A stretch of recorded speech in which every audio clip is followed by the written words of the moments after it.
My name is Michael Awiti. I'm a Kenyan, kutoka Nyanza. I'm a photographer. My brand name goes by the name Eyeball Studios. Photography basically is my passion. I started photography. Okay, what I was doing before, I was working at a KRA farm. I was based in Mombasa. I worked for like about a year, and then I quitted because I wanted to follow my passion, where I ventured into photography. That was in about 2016. Yeah.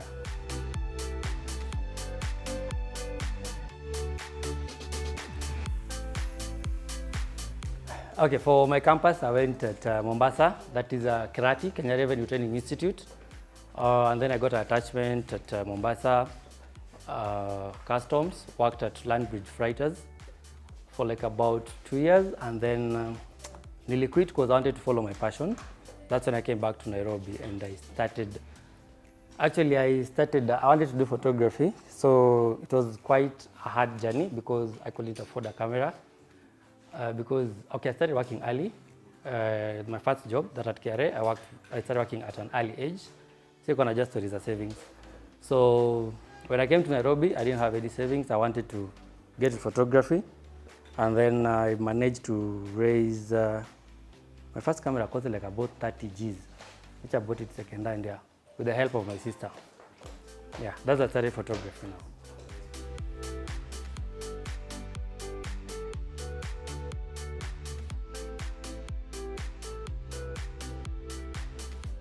I wasn't a bookworm, by the way. That's number one. I loved things to do with entertainment. I loved acting. I loved writing script. I was that pattern in school whereby I could choreograph the drama club, actually. And then, I wasn't that much of a bookie or something, yeah. My dream, I wanted to be a fashion designer. Because in my childhood, I grew up watching The Bold and the Beautiful. And if those who watch it was more just about cameras, fashion, yeah. So it really brought me that urge of being a fashion designer. What made me quit my job that I was doing, it's, I don't like, basically from the outfits, I don't like wearing a tie. I don't like wearing a suit. I don't like wearing uniforms. And where I was working, I had to put on a uniform. Those are the things that making me not enjoy my job. Another thing is that I wanted to be in the fashion industry. Yeah, so it's my passion to be a photographer. It's something I really wanted, like that serious, you get. So me going to KRA was because of my parents, you see. Yeah. When I told my dad I was quitting from KRA job, aliniita nataka kuwa mtu wa picha. He knew I was going to do actually referred me to those guys who stand at KICC or walks in the estate with their bicycles, and then they're pressing that thing that goes fong, fong, asking people to take their photos. Yeah. So they weren't for it. Yeah. After getting my first camera, when I started doing photography, when I got into photography professionally, my dad started seeing the kind of people I was interacting with. And then he started seeing the kind of people I was interacting with. He came to my studio. He was kind of impressed. And what made him literally got into it was like, I got into photography 4 years down the line, and I was bought my first car, and then my dad was like, akumbe kazi inalipa. And then, yeah.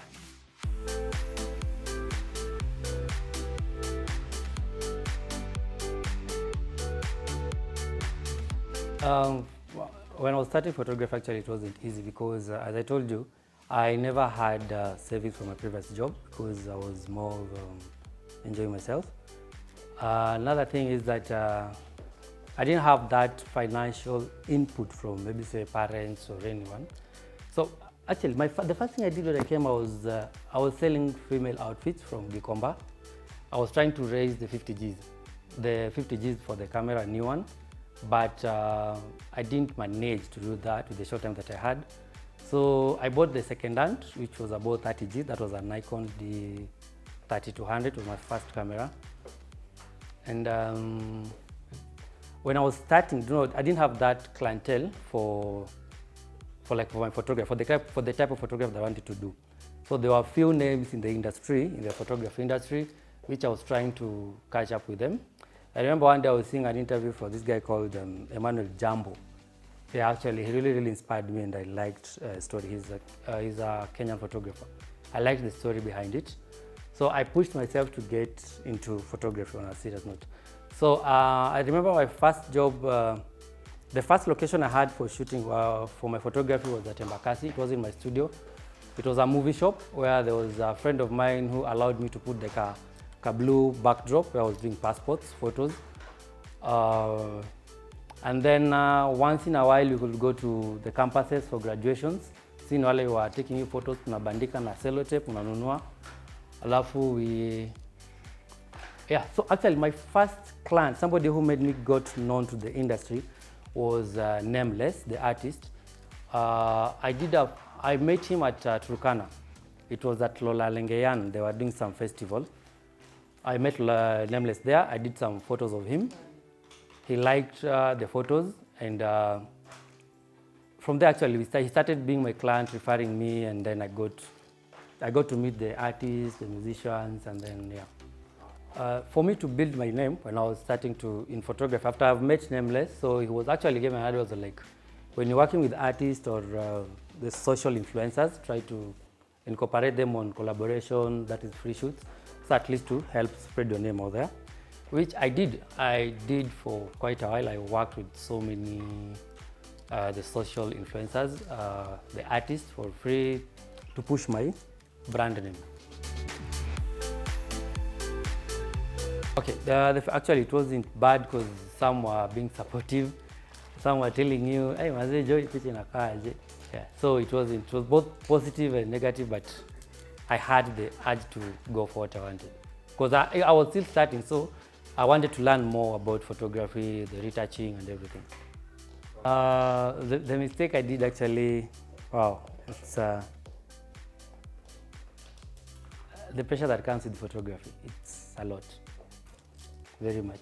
Okay, you get to meet different people, and just as any other industry, satisfying everybody's need is quite complicated. So there are those clients that you kind of you go at loggerheads with them, like because maybe they're not happy with the work. For you feel what you've done is the best, and then because I didn't know the best aspect of business relation, because in photography you get. So I was more of trying to prove myself I'm right. My biggest highlight is that photography pays, but it just needs determination, because most photographers don't sleep. Actually, we don't sleep. Okay, on my achievement in this career, my photography career, actually, I have I've said I've achieved a lot. Number one, I've worked with people I've used to admire, like growing up seeing them on TV. That's a very big achievement for me. I've worked with top government officials. I've worked with the corporates. I had a dream of buying a car. I have so far managed even 2 different cars. Another thing is I'm happy about it. It's an achievement as well. So those are what I can say are my achievements so far, but I'm still on the road for it. My biggest target is to have my work on Vogue magazine to be just international. Yeah, and stay tuned for more of my story, and I hope you get inspired.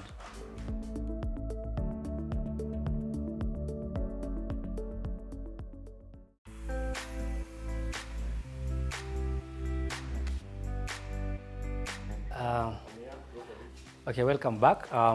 Michael, known as Eyeball Studios, and this is the Entrepreneur Show. Just basically talking about my achievement and my work in photography.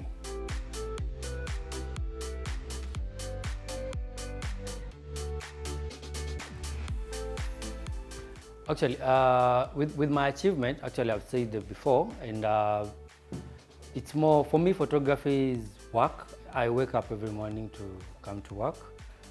At times we work late night, which actually, it's something like one has to take it on it's just like any other job that you can do, like the serious work. Because photography, for you to get an achievement in photography, you need to be serious, because the industry as at now, it's crowded. Photographers are coming from left, right, like anybody who owns a camera is a photographer. So if you don't take it that serious, it won't be more of work to you and won't see any achievement in it. Photography has made me have some of my personal things, such like I bought my first car in photography. I bought my first car in photography. Currently, there's a project I'm working on, which is underway. I won't say much of it. And also, what do you call this? Yeah, and actually, through photography, through now, so many people have known Eyeball Studios, and I'm very pleased to say that most people are asking me for classes, which I've started Eyeball photography class, which is actually 2 months now, and I can say it's doing well. There are cases whereby a client is not pleased with your work, but there are some like as photographers. Okay, let me say me as a photographer, I can understand the client, and there's some that I actually request the client to understand me, because there are so many things. Every client comes with a different view on what they want. Every client comes with a different view on what they want from you. Some of them, they see your work online and they want exactly how the work is displayed on your Instagram page or your website. Some even tell you, but now they don't understand, like for a perfect photo to come out, there's so many things involved. Maybe there's a makeup artist, there's a hairstylist, there's I don't know, there's just a couple of things. So again, this client is coming in for the shoot. The makeup is done by herself. The eyebrows don't look alike. Like, it's just a mess. So the photographer, you have to do like a lot to correct that thing for her, so that the photo can look exactly as what she referred to. Like, this is what I saw on your page. So such things, if it doesn't come exactly, you start to explain to the client, they'll be like, but you're a photographer, you can do this. So some hazishagi vizuri, zingine zinaisha vizuri. Yes, yeah, there's one. The client saw a photo of a lady, and she was arguing. This lady is huger than me, but she has a tiny waist, so I want exact waist. So I tried to explain to her that that lady had, I think, corset on. So it made my work easier to balance the body and everything, but the client was like, no, I want my photo to be like that. She got furious, actually, yeah. It didn't end well. We don't talk until now. The biggest one, this is for every photographer. Actually, people say photographers are humanizers, but the thing is, our work is quite a very big temptation. You meet different pretty girls every day in the studio, every day. Some of them take really, really revealing photos, and you have to stand by that. For such situation, actually, well, you just have to focus on the business aspect of it and try to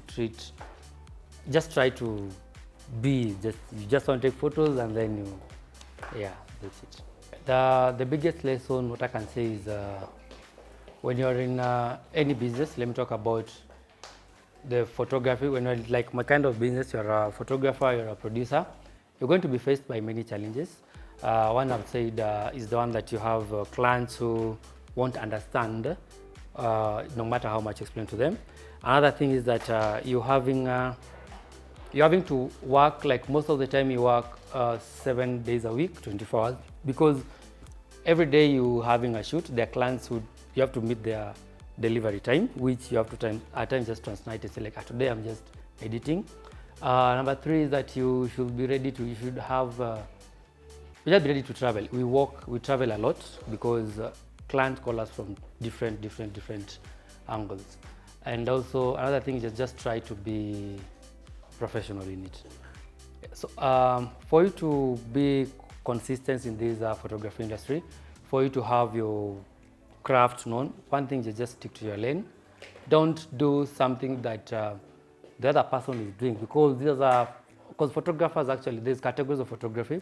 There's a landscape photographer, there's a wildlife photographer, there's architectural photographer, there's a portrait photographer. For me, basically, I'm a portrait photographer, and I'm sticking to my craft. You won't find me like going to wildlife, taking wildlife photos, because I don't understand much of it.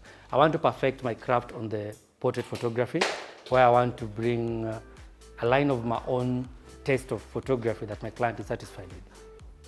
Okay, my dream so far is to be an international photographer. I want to work with a brand like Vogue magazine. I want to work with InStyle magazine, just to work with international magazine. I just want to be like that photographer there you see there, and you're like, yes. Social media actually is the best thing that ever happened into let me say the recent businesses, including mine, because you get to work, you get to show your work out there.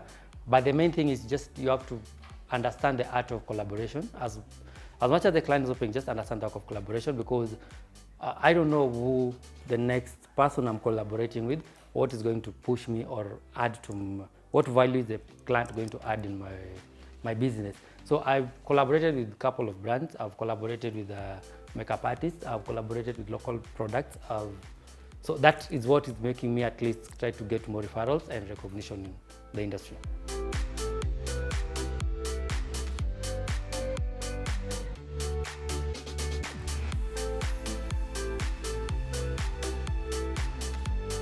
With the pandemic that happened, Corona actually were among the highest hit actually businesses, because true story, I had to close my business down because there was a lockdown. I couldn't get any walk-ins to my studio. I ended up actually working from my house. I started shooting from my house for that period of Corona before I moved back now to the studio I'm in. So my lesson from that pandemic is that actually I can advise anyone who is in the production industry. Our job is more of a seasonal job. The times is there, the time is not there. And the best thing to do is to try invest in other businesses so that you can have at least a backup in your life, a business backup. Okay, the low moments actually, one was a very big one is that my studio in town got robbed. I lost equipment and I was like, no, this was like just the end of me, because if I remember the struggle I had buying the equipment and then somebody just disappears, it was like, now I'm done. Actually, I even thought of starting to write down again my CV to start sending again to offices, because I was almost giving up.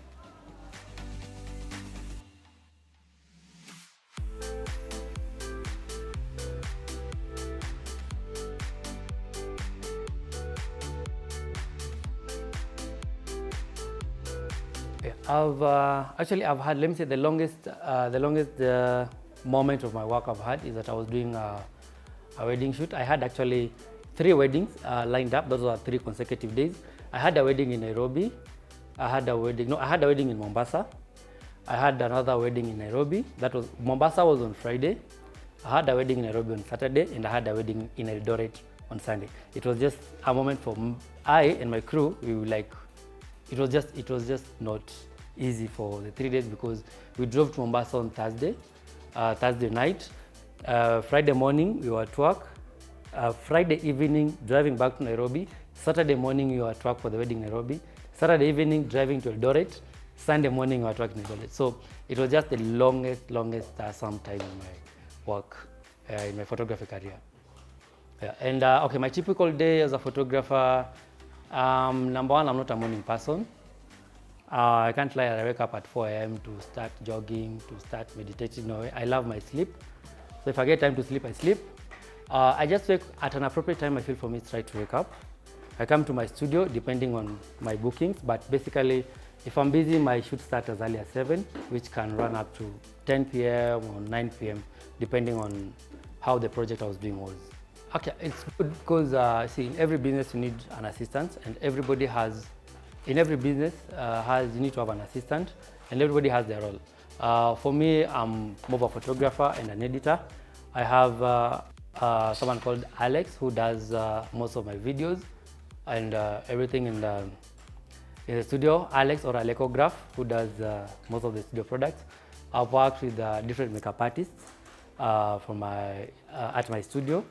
And also, yeah, that's it actually.